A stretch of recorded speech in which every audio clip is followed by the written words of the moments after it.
अब हम देखते हैं classification of crystalline solids.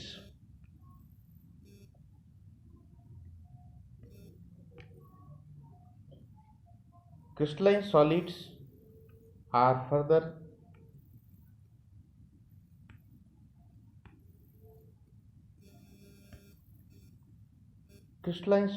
are further classified into four categories: ionic solids, covalent network solids, molecular solids and metallic solids। बच्चों,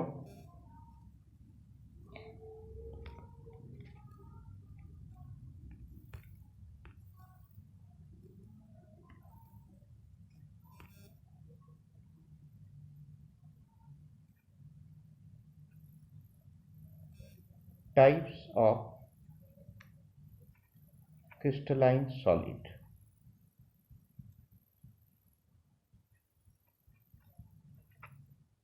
There are four types. Number one, ionic solid. Number two,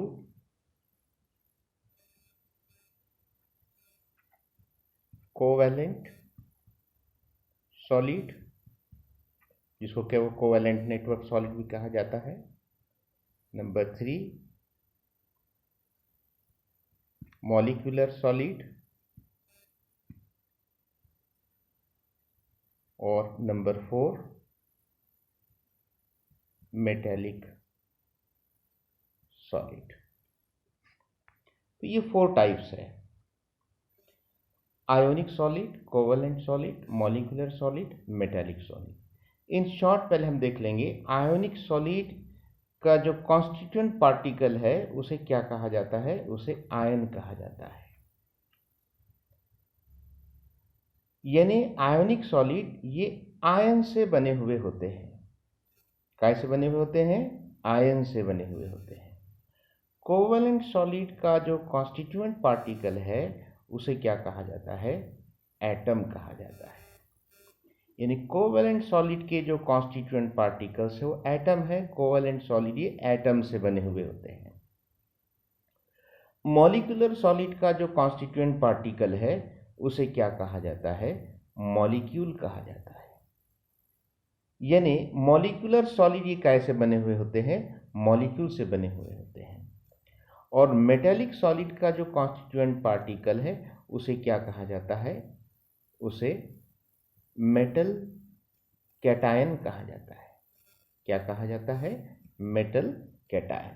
तो उसके जो constituent particles है वो क्या रहेंगे? Metal cation. तो ये समझ में आ रहा है ना आपको? आयोनिक सॉलिड के कॉन्स्टिट्यूएंट पार्टिकल्स का नाम क्या है? आयन। कोवैलेंट सॉलिड के कॉन्स्टिट्यूएंट पार्टिकल्स का नाम क्या है? एटम्स। मॉलिक्यूलर सॉलिड के कॉन्स्टिट्यूएंट पार्टिकल्स का नाम क्या है? मॉलिक्यूल। मेटालिक सॉलिड के कॉन्स्टिट्यूएंट पार्टिकल्स का नाम क्या है? Metal cation. ओके। अब हम यहाँ पर आयोनिक सॉलिड, इस वीडियो में, आज की इस वीडियो में हम आयोनिक सॉलिड की डिटेल में स्टडी करने वाले हैं। Okay.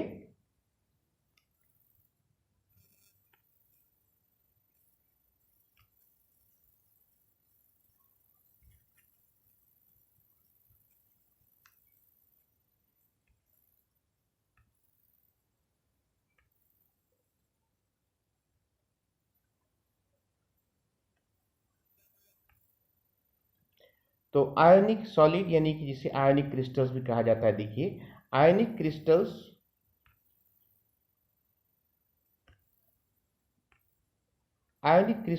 have the following characteristics. Number one, the constituent particles of ionic crystals are charged ions. ऐसे आयन जिनके ऊपर चार्ज होता है। डियर स्टूडेंट, आयन पर चार्ज तो होता ही है और हमको पता है कि आयंस दो टाइप के हैं, cations and anions. The cations and anions में डिफर इन साइज। तो कैटायन और एनायन का जो साइज है ये अलग अलग होता है। थोड़ा सा हम इस पर और एक्सप्लेन करेंगे। देखिए, मैं यहाँ पर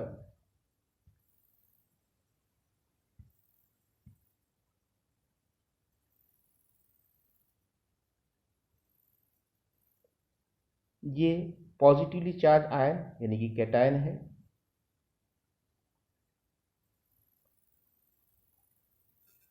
और ये नेगेटिवली चार्ज आयन यानी कि anion.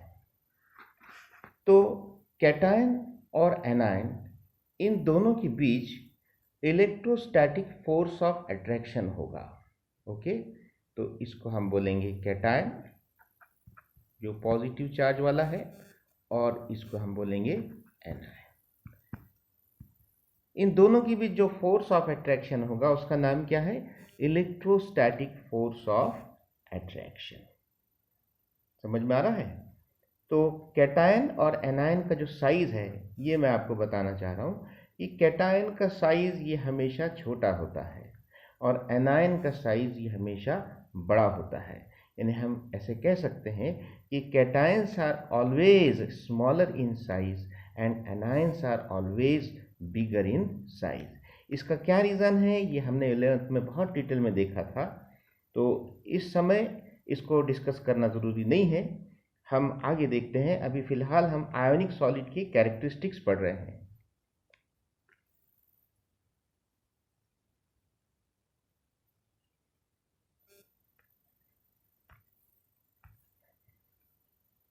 Each ion of a given sign of charge is bonded to ions of opposite charge around it by Coulomb force. In other words, the particles of ionic crystals are held by electrostatic force of attraction between oppositely charged ions.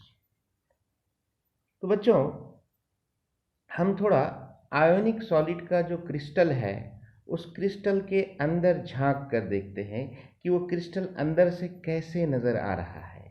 देखिए, सबसे पहले अंदर हम जाएंगे, crystal के अंदर जा रहे हैं, हम आयोनिक सॉलिड के क्रिस्टल के अंदर जा रहे हैं, तो अंदर उसका स्ट्रक्चर कैसा दिखेगा हमको? सबसे पहले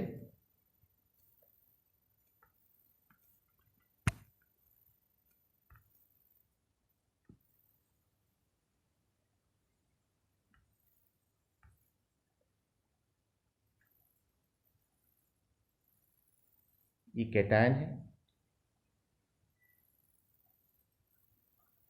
ये एनायन है, उसके बाजू फिर कैटायन है, ये उनकी अरेंजमेंट है, उसके बाजू फिर एनायन है,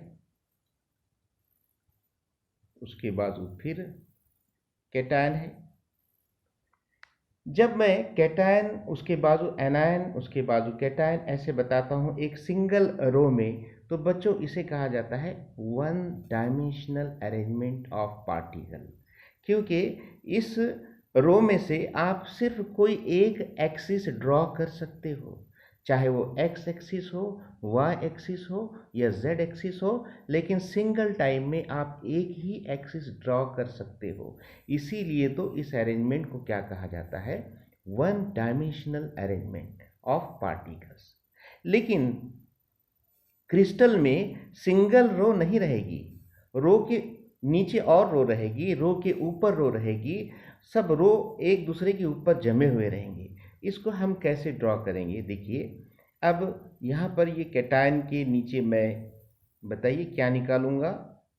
पॉजिटिव चार्ज वाला आयन निकालूंगा या नेगेटिव चार्ज वाला आयन निकालूंगा? बताइए।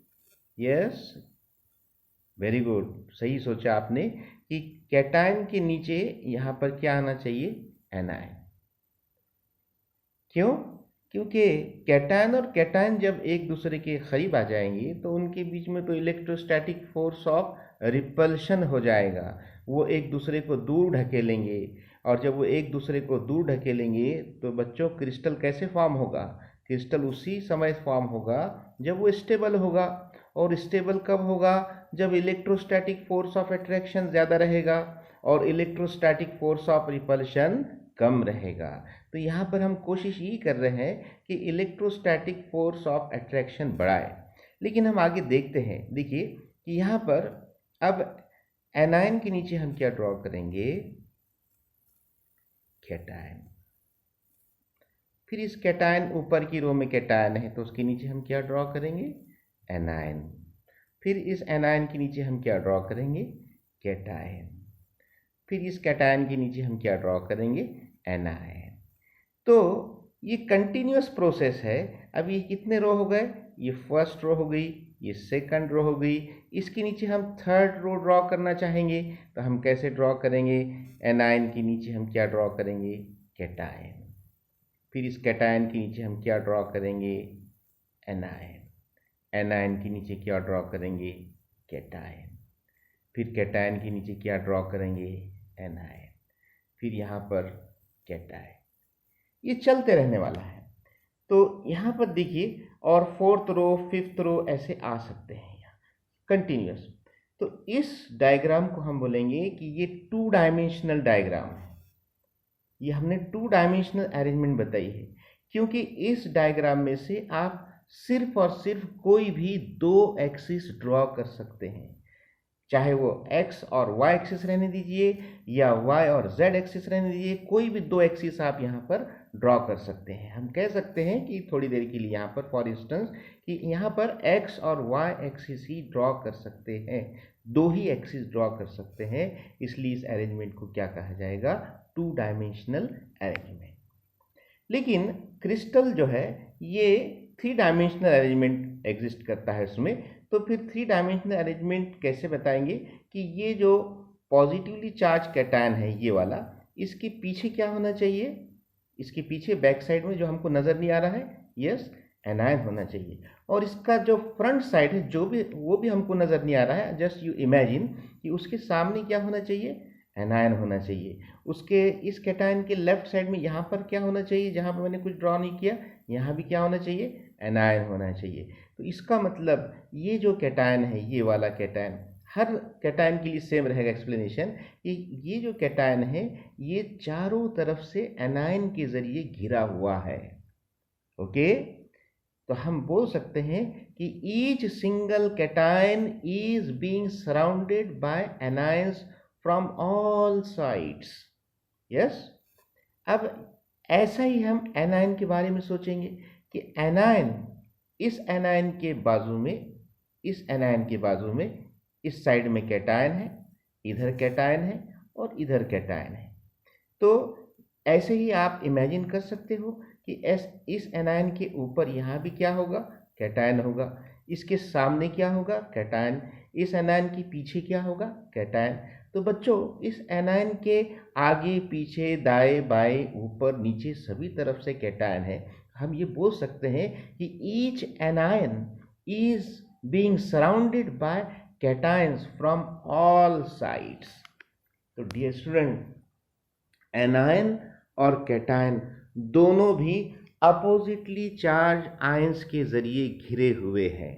तो डियर स्टूडेंट, यहाँ पर जितना फोर्स ऑफ रिपल्शन रहेगा उतना ही फोर्स ऑफ अट्रैक्शन भी रहेगा। तो हम ये बोल सकते हैं कि force of repulsion is equal to the force of attraction, force of attraction is equal to the force of repulsion. तो दोनों फोर्सेस ने एक दूसरे को बैलेंस कर रखा है, कंपनसेट कर रखा है, और इसीलिए जो स्ट्रक्चर फॉर्म हुआ है वो बहुत ही मजबूत स्ट्रक्चर तैयार हुआ है, बहुत ही क्लोज पैकिंग वाला एक स्टेबल स्ट्रक्चर तैयार हुआ है।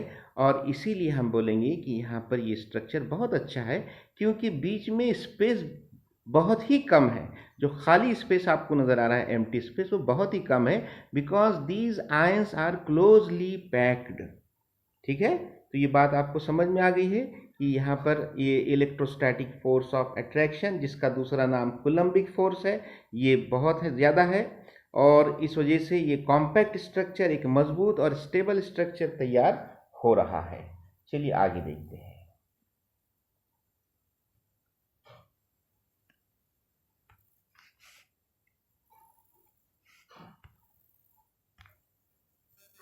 Ionic crystals are hard and brittle. They have high melting point.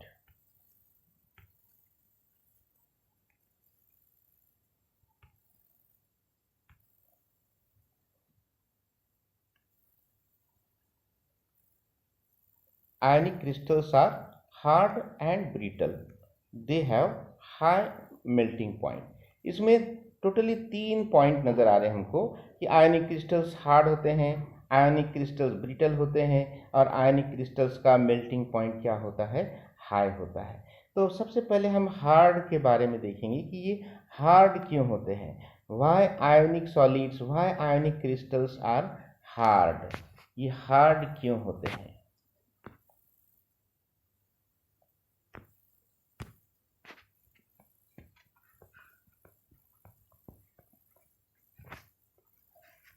ये हार्ड क्यों होते हैं।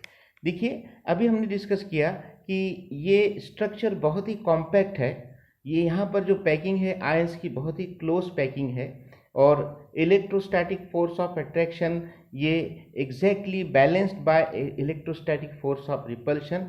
तो इसलिए एक कॉम्पैक्ट स्ट्रक्चर तैयार हुआ है, और इसलिए ये आयंस को सेपरेट करना बहुत मुश्किल है, और इसीलिए ये फ्लेक्सिबल स्ट्रक्चर नहीं है बल्कि ये एक हार्ड स्ट्रक्चर है। लेकिन उसके साथ इसे ब्रिटल भी कहा गया है। ब्रिटल ऐसे क्यों कहा गया?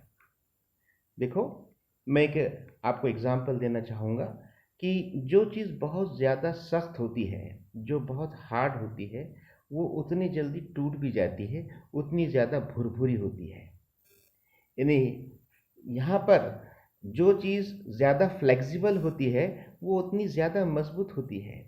जैसे कि हमारे इंसान का नेचर, जो इंसान बहुत ज़्यादा रिजिड होता है, हार्ड होता है अपने प्रिंसिपल से, ठीक है, तो वो अगर उसको उसके मर्जी के मुताबिक कोई चीज़ नज़र नहीं आती है, उसके एक्सपेक्टेशन के अपोजिट चीज़ उसको होते हुए नज़र आती है, तो बहुत जल्दी टूट जाता है, क्योंकि वो प्रिंसिपल का पक्का है, बहुत सख्त है अपने उसूलों पर चलने वाला, तो वो बहुत जल्दी टूट जाता है। लेकिन एक बंदा है जो उसका नेचर बहुत फ्लेक्सिबल है, वो अब हर माहौल में अपने आप को एडजस्ट कर सकता है। तो डियर स्टूडेंट, ऐसा बंदा तो हर चीज़ में अपने आप को एडजस्ट कर लेगा, तो वो ब्रिटल नहीं होगा, क्योंकि वो फ्लेक्सिबल है। तो समझ रहे हो आप बात कि जो चीज़ हार्ड होती है वो ब्रिटल भी होती है। मैं और एक एग्जांपल यहाँ पर कोट करना चाहूँगा, थोड़ी साइंटिफिक एग्जांपल, कि जैसे कि हम मान लीजिए पत्थर है, तो आपको तो मालूम है कि पत्थर ये हार्ड होता है, और पत्थर को तोड़ने के लिए आप इसको हाथ में लेकर तो नहीं तोड़ सकते हो, या हाथ मारकर भी नहीं तोड़ सकते हो। हाथ के ज़रिए तो पत्थर तोड़ा नहीं जा सकता, हाथ से नहीं तोड़ा जाएगा, लेकिन हथौड़े से तोड़ा जाएगा। तो पत्थर को तोड़ने के लिए हाथ की ज़रूरत नहीं है, बल्कि हथौड़े की ज़रूरत है। ओके, यानी पत्थर क्या हुआ, हार्ड हुआ। लेकिन एक चौक है आपके हाथ में, अब चौक भी हार्ड है, लेकिन उतना हार्ड नहीं है जितना कि पत्थर। इसको थोड़ा सा आप दबाएंगे अपने हाथ से, थोड़ा सा प्रेशर अप्लाई करेंगे, थोड़ा सा इसको स्ट्रेस देंगे, तो ये टूट जाएगा। और टूटने के बाद आपको कैसे नज़र आएगा, बारीक बारीक चूरा नज़र आएगा, पार्टिकल दिखेंगे एक पाउडर की शक्ल में। तो इसे कहा जाता है भुरभुरा, और भुरभुरे को कहा जाता है ब्रिटल। तो चौक का एग्जाम्पल मुझे बहुत ज़्यादा अप्रोप्रिएट लग रहा है यहाँ पर, कि आयोनिक सॉलिड्स ये हार्ड भी होते हैं और ब्रिटल भी होते हैं। आगे बात बताई गई है कि they have high melting point, इनका मेल्टिंग पॉइंट हाई होता है। वाई, इनका मेल्टिंग पॉइंट हाई क्यों होता है, इसका क्या कारण है? देखिए, जब ये आयोनिक सॉलिड मेल्ट होगा, ये मेल्ट कब होगा, जब आप इसको हीट सप्लाई करेंगे, सप्लाई करते जाएंगे, हीट सप्लाई करते जाएंगे। पहले ये आयोनिक सॉलिड क्या होगा, इसका टेम्परेचर बढ़ेगा, बढ़ते जाएगा, बढ़ते जाएगा, बढ़ते जाएगा, आप हीट सप्लाई करते जाएंगे, और एक पॉइंट ऐसा आएगा कि ये जो है मेल्ट हो जाएगा। ओके, और हमने देखा है कि क्रिस्टलाइन सॉलिड का मेल्टिंग पॉइंट कैसा होता है, शार्प होता है, एग्जैक्ट होता है, टेंटेटिव नहीं होता है, रेंज तैयार नहीं होता है, उसमें एग्जैक्ट कुछ ना कुछ हमें बोलना पड़ता है, जैसे कि 50 degree Celsius, 60 degree Celsius, exact बोलना पड़ता है। और रेंज कैसे होता है, 50 to 60, तो ऐसा नहीं होगा। तो एग्जैक्ट एक डेफिनेट मेल्टिंग पॉइंट पर ये पूरा मेल्ट हो जाएगा। तो यहाँ बात क्या बताई गई कि इसका मेल्टिंग पॉइंट ज़्यादा है, मतलब क्या कि इसको मेल्ट करने के लिए बहुत ज़्यादा टेम्परेचर चाहिए, बहुत ज़्यादा टेम्परेचर पर ये मेल्ट होगा। क्यों ऐसा? क्योंकि यहाँ पर इसे मेल्ट करने के लिए ज़्यादा हीट चाहिए। वाई? इसे ज़्यादा हीट क्यों चाहिए? क्योंकि यहाँ पर इसके जो आयंस है, कैटायन और एनायन, ये एक दूसरे से बहुत मजबूत फोर्स ऑफ अट्रैक्शन से जुड़े हुए हैं, बल्कि जुड़े हुए नहीं बल्कि एक दूसरे के साथ जकड़े हुए हैं, बंधे हुए हैं। इनको सेपरेट करने के लिए बहुत ज़्यादा मिकदार में हमको हीट चाहिए, और इसी कारण से यहाँ पर इसका मेल्टिंग पॉइंट भी ज़्यादा रहेगा। ओके, चलिए हम आगे देखते हैं। फोर्थ पॉइंट,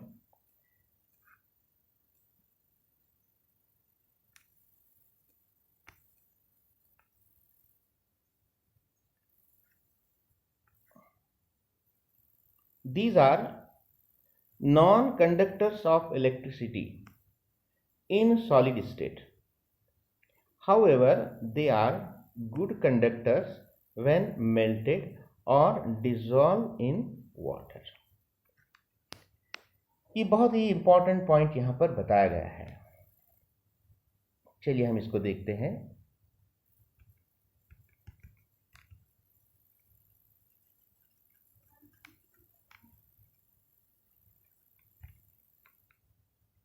क्या कहा गया बच्चों कि आयोनिक सॉलिड्स क्या होते हैं? नॉन कंडक्टर ऑफ इलेक्ट्रिसिटी होते हैं।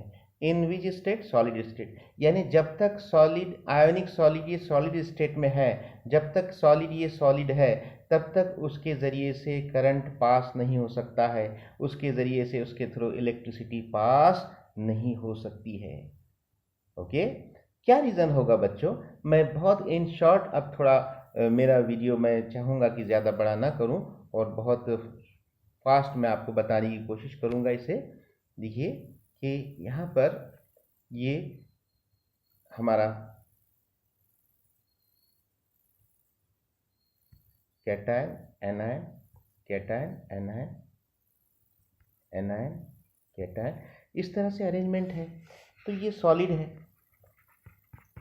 और कौन सा सॉलिड है? Ionic solid. जब आप इसको मेल्ट करोगे, तो जब ये मेल्ट हो जाएगा, तो बताइए कैटायन और एनायन इनके बीच में जो डिस्टेंस है ये कम होगा कि बढ़ेगा? यस, वेरी गुड, अब बढ़ेगा। अब ये मेल्ट होने के बाद मैं इसको एक वेसल में बताऊंगा कि समझ लीजिए यहाँ पर कैटायन है और यहाँ पर एनायन है। देखिए इन दोनों के बीच का डिस्टेंस, इस पर ध्यान दीजिए आप, ये बढ़ गया है, और डिस्टेंस बढ़ने के कारण इनके बीच का जो फोर्स ऑफ अट्रैक्शन है ये एज कंपेयर टू सॉलिड कम हो गया है। यस, हाँ, तो कैटायन और एनायन ये जब मोल्टन स्टेट में है, मोल्टन मतलब पिघली हुई हालत में, जो मेल्ट होने के बाद जो स्टेट मिलेगी हम उसको बोलेंगे मोल्टन स्टेट। तो मोल्टन स्टेट में कैटायन और एनायन इनके बीच का जो डिस्टेंस है ये बढ़ गया, इनके बीच का फासला बढ़ गया। तो अब कैटायन और एनायन इनको थोड़ी सी आज़ादी मिल गई। पहले एक दूसरे के साथ बहुत जकड़े हुए, बंधे हुए थे, अब थोड़ी आज़ादी मिल गई, अब ये घूम फिर सकते हैं। तो यहाँ पर ये पूरा मोल्टन स्टेट में ये कैटायन घूम फिर सकता है और एनायन भी घूम फिर सकता है। मतलब यहाँ पर आयंस की मोबिलिटी बढ़ चुकी है। उनकी क्या बढ़ चुकी है? मोबिलिटी, यानी कि उनकी मूवमेंट बढ़ चुकी है। और हमको मालूम है ये कंडक्टेंस का सीधा सीधा ताल्लुक किससे है? मोबिलिटी से है। जब मोबिलिटी ऑफ आयंस बढ़ जाएगी तो कंडक्टेंस भी बढ़ जाएगा। इसीलिए मोल्टन आयोनिक सॉलिड ये कंडक्टर है, जबकि सॉलिड जो आयोनिक है, सॉलिड स्टेट में वो क्या है? नॉन कंडक्टर है। हम सॉलिड को क्या बोल सकते हैं? नॉन कंडक्टर है। और मोल्टन जो आयोनिक सॉलिड है वो क्या है? कंडक्टर है। तो कंडक्टर के लिए जिम्मेदार कौन है? जो mobile ions, mobile cation and mobile anion, दोनों भी। और एक बात इसमें बहुत प्यारी बात बताई गई है कि they are good conductors when melted or dissolve in water. अगर हम इसको मेल्ट करने के बजाय इस सॉलिड को वाटर में डिजॉल्व करते हैं, वाटर में क्या करते हैं? डिजॉल्व करते हैं। यहाँ पर एक ग्लास में वाटर है और उसमें हमने इस सॉलिड को डिसॉल्व किया है। तो यहाँ डिसॉल्व करने के बाद भी क्या होगा बच्चों कि कैटायन और एनायन इनके बीच का डिस्टेंस बढ़ जाएगा। यानी वाटर में डिसॉल्व करने के बाद एक्चुअली होता क्या है, एक प्रोसेस है जिसका नाम है डिसोसिएशन। डिसोसिएशन होता है। तो डिसोसिएशन कब होता है, जब आयनिक सॉलिड को वाटर में डिसॉल्व करते हैं, उस वक्त डिसोसिएशन होता है। और डिसोसिएशन होने के कारण कैटायन और एनायन क्या हो जाते हैं, सेपरेट हो जाते हैं। क्या हो जाते हैं, सेपरेट। और जब सेपरेट होंगे तो उनको कुछ ना कुछ आज़ादी मिलेगी मूवमेंट के लिए, यानी कि उनकी मोबिलिटी बढ़ जाएगी। और जब मोबिलिटी बढ़ जाएगी, इस वर्ड को आप ध्यान से देखिए बच्चों, मैं क्या कह रहा हूँ बार बार, मोबिलिटी। तो मोबाइल पर से याद रखो, सबसे प्यारी चीज़ हमारी मोबाइल है। तो मोबिलिटी बढ़ जाएगी, और मोबिलिटी जब बढ़ जाएगी तो उनका कंडक्टेंस भी बढ़ जाएगा। इसीलिए यहाँ पर जो एक एग्जांपल सोडियम क्लोराइड है, एक आयनिक सॉलिड है। सोडियम क्लोराइड को जब हम वाटर में डिसॉल्व करेंगे NaCl को, तो वो क्या हो जाएगा, कंडक्टर हो जाएगा। या NaCl को जब हम मेल्ट करेंगे तब क्या वो हो जाएगा, कंडक्टर हो जाएगा। लेकिन सॉलिड NaCl जो रहेगा सॉलिड स्टेट में, क्या वो कंडक्टर रहेगा या नॉन कंडक्टर रहेगा? यस, वो क्या रहेगा, नॉन कंडक्टर रहेगा। अब लास्ट में इसके एग्जाम्पल्स दिए हैं, NaCl, K2SO4, CaF2, KCl are ionic crystals. तो बच्चों अब यहाँ पर NaCl के जो आयंस है, K2SO4 के जो आयंस है, CaF2 के जो आयंस तैयार होंगे, और KCl के, इनको हम कैसे आयंस को रिप्रेजेंट करेंगे, ये इन शॉर्ट हम यहाँ पर थोड़ा सा डिस्कस करेंगे।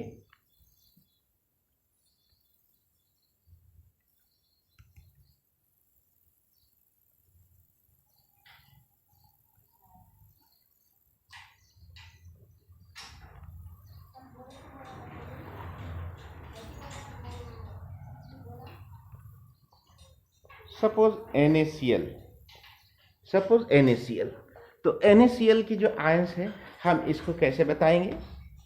यस, देखिए, Na positive plus Cl negative, ये क्या हो गए उसके आयंस, राइट। वैसे ही K2SO4, इसके आयंस हम कैसे बताएंगे? देखिए, K2SO4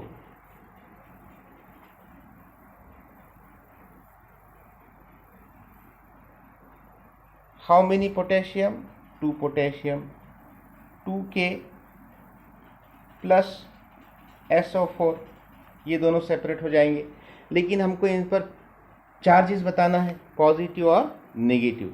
तो K पर हम कौन सा चार्ज बताएंगे? पॉजिटिव। वाई? क्योंकि पोटेशियम ये मेटल है, और हमने 9th 10th में पढ़ा है कि मेटल्स आर ऑलवेज इलेक्ट्रोपॉजिटिव। और SO4 पे हम क्या बताएंगे? नेगेटिव।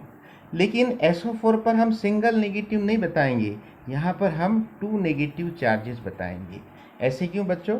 क्योंकि यहाँ पर K positive, how many K positive? 2 times, ये 2 टाइम्स है। इसका मतलब यहाँ पर K पॉजिटिव को हम ऐसे लिख सकते हैं 2 बार, K positive plus K positive.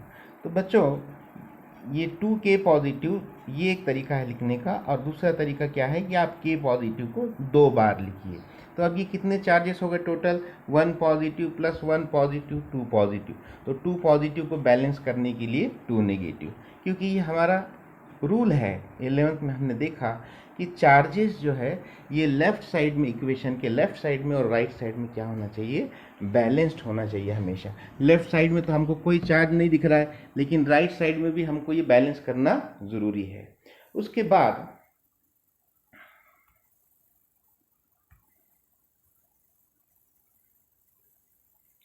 ये CaF2, इसके आयंस हम बताएंगे।